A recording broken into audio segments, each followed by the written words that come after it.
I've been doing a bit of traveling lately, and I haven't really had a chance to touch this machine, but I figured today would be a good day to send it through its paces. Now, I gotta tell you all, I really miss this thing. In a world full of greedy paper towel holders and faucets that turn their nose up at you when you come close. Oh, you know what I'm talking about. Seem like everywhere you look, everything seemed to have a little sass on it. And I appreciate something around here that just does what I say. When I was coming up, a child couldn't tell their parents no. And now I got to hear no from every damn thing I come across. For instance, I rented a car the other day and drove down to Marietta, and the car said no. Slammed on the brakes out there on I-30 in the dark, in the rain, on its own. Nearby gave me a Cadillac arrest, and when I told the young gal at the rent-a-car desk what the car had done, she said, "Oh, that's a safety feature. That's there to keep you safe." But it gave me the nervous jerks. I told the gal, just give me a Chevy next time or a Ford. If you got any Saturns, I'll take one of those. But I could do without what I call too much technology. Get to be too much after a while. Now I'm going to let these sheets wash for about 15 minutes and look over these things I found in the cabinet I cleaned out the other day. Remember those? Oh, yes. The Maytag Dependable Care washers and dryers. Oh, I was a big fan of these. They had the bigger lid opening. I wasn't sure about it at first, but I remember opening that lid in the department store and seeing that agitator and thinking, this thing looked like it means business. Yes, I was a big fan of these. They had some decent cycles, too. You got a fine wash, delicates, pre-soak. Pre-soak again, regular fabrics, permanent press, knits on the other side. Look at there. Quick wash, pre-soak, permanent press, delicates. And I call these the notorious 3 regular fabrics, permanent press, and delicates. Me, myself, all I really need is 1 cycle and 2 speeds, and I get through the rest of it. Now here's a rare one right here. If you got one of these, let us know in the comments. That's a rare washer there. These washers here,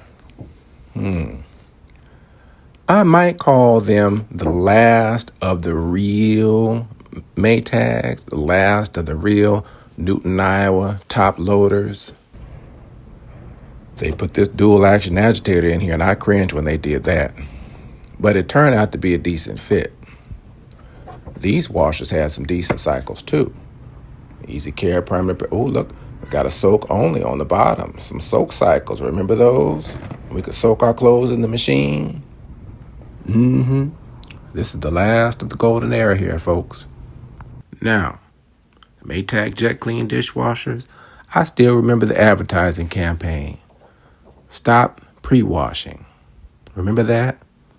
That's because there's a garbage disposal down in the bottom of that thing. And believe it or not, it actually does work. Like they said, I wound up with one, and I haven't had any trouble out of it. But it took me a long time to stop pre-rinsing the dishes.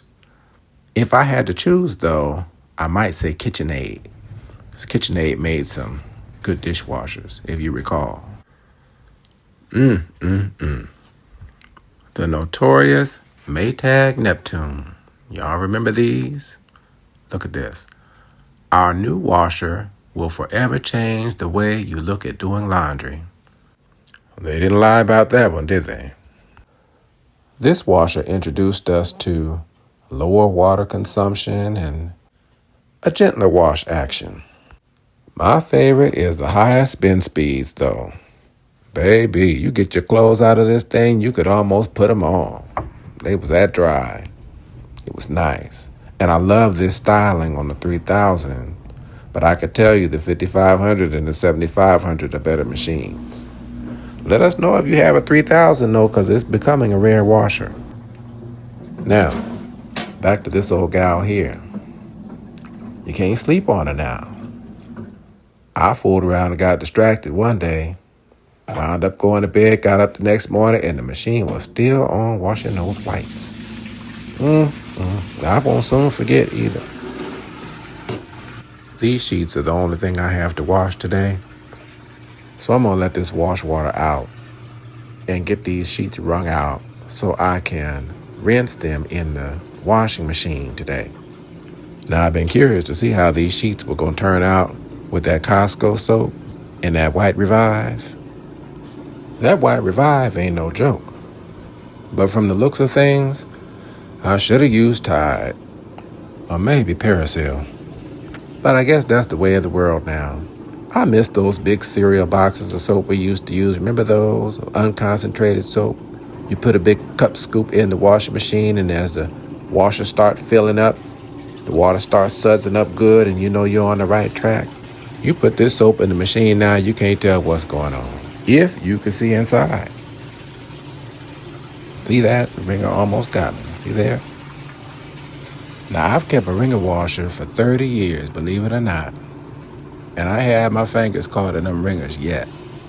We'll see how long that lasts. I had a Speed Queen before this, and a Kenmore before that.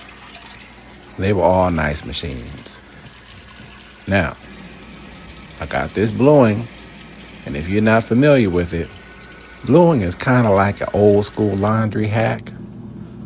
I really should have put it in the rinse water before I put the clothes in there. But I'll make do with it. You just put in a little bit like so. You just don't want it to stain your clothes. The idea is the blue tint on the fabric is perceived by the human eye as brighter, kind of an old school thing. I haven't used it in a while, so I figured now would be a good time to put some in. And I really would prefer the water to be a little bluer than this, but I'm gonna let this do for now. To be honest with you, I've been curious about putting that bluing in the fabric softener dispenser in the automatic machine, or maybe in the bleach dispenser. I heard you could do that too. I'm just afraid it's going to tint the dispenser blue, and I really don't know how I feel about that. So for now, I just use it here in the Wringer washer. It's a fit anyways. I'll try and leave some links to that bluing in the description. Oh, and that White Revive too. That's a good one. Sometimes those things can be hard to find. And just like that, I'm done. I guess it took about 30 minutes. Now I got to start this thing and stop this one and get these clothes on this good clothes line while there's still a little bit of daylight left. I'll also leave some links to my other YouTube channels.